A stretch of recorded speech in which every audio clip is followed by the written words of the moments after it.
que não é o canal do Brog, mas hoje a gente vai ensinar uma receitinha para vocês. Essa receita é de um prato típico da mãe natureza chamado de seleção natural. A primeira pessoa que descobriu essa receita secreta foi Charles Darwin. Anota aí, você vai precisar de um grupo de seres vivos da mesma espécie. Pode ser o que você quiser, qualquer bicho, qualquer planta e até bactéria, tanto faz. Mas tenha muito cuidado. Eles não podem ser exatamente iguais. Embora sejam da mesma espécie, esses seres vivos que você escolheu precisam ser pelo menos um pouquinho diferentes uns dos outros. Esse ingrediente é o que a gente chama de variabilidade genética. Esse ingrediente é a gosto. Quanto mais variabilidade, melhor. Você também vai precisar de uma pressão seletiva, que é qualquer coisa que facilite ou dificulte a sobrevivência e reprodução dos indivíduos desse grupo, de acordo com as características deles. Apesar da receita ser muito simples, é preciso tomar muito cuidado. Se você colocar pouca variabilidade genética ou muita pressão seletiva, o resultado vai ser desastroso. Um exemplo clássico de seleção natural ocorreu na Inglaterra durante a Revolução Industrial. Antes da Revolução Industrial, a maior parte das mariposas tinham essa cor mais clara, que facilitava a camuflagem em meio aos líquens das árvores. Mas nem todas eram assim. Nessas populações também haviam mariposas mais escuras. Temos aqui o nosso primeiro ingrediente, variabilidade genética.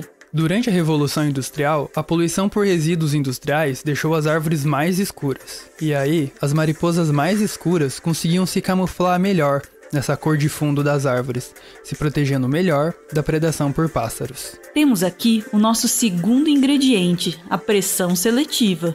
A poluição fez com que mariposas escuras deixassem mais descendentes e que mariposas claras fossem mais suscetíveis à morte pelo ataque de pássaros.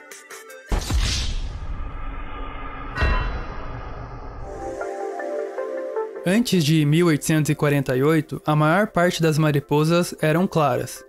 Em 1898, só 50 anos depois, 98% das mariposas encontradas ao redor de Manchester eram escuras. Se todas as mariposas fossem iguaizinhas, com a mesma cor, essa população provavelmente seria extinta. Evolução é isso.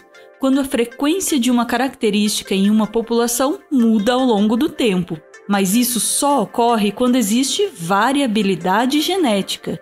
Nessa receita, se você não tiver variabilidade genética suficiente, o resultado é a extinção. O tempo de preparo dessa receita varia bastante. Se você deixar a seleção natural agindo na natureza por algumas décadas, você pode observar pequenas alterações, como a mudança de cor de alguns indivíduos. Agora, se você tiver variabilidade genética o suficiente e deixar esse processo agindo por milhões e milhões de anos, o resultado dessa receita pode ser uma espécie capaz de brincar com a própria receita que a criou. Nossa espécie interfere no processo de evolução há pelo menos 12 mil anos. Nesse processo, chamado de seleção artificial, a gente aqui escolhe que tipo de indivíduo é que vai se reproduzir. Como resultado, a gente tem a domesticação de várias plantas e animais. O processo de domesticação surgiu de maneira independente em pelo menos 9 áreas diferentes ao redor do mundo.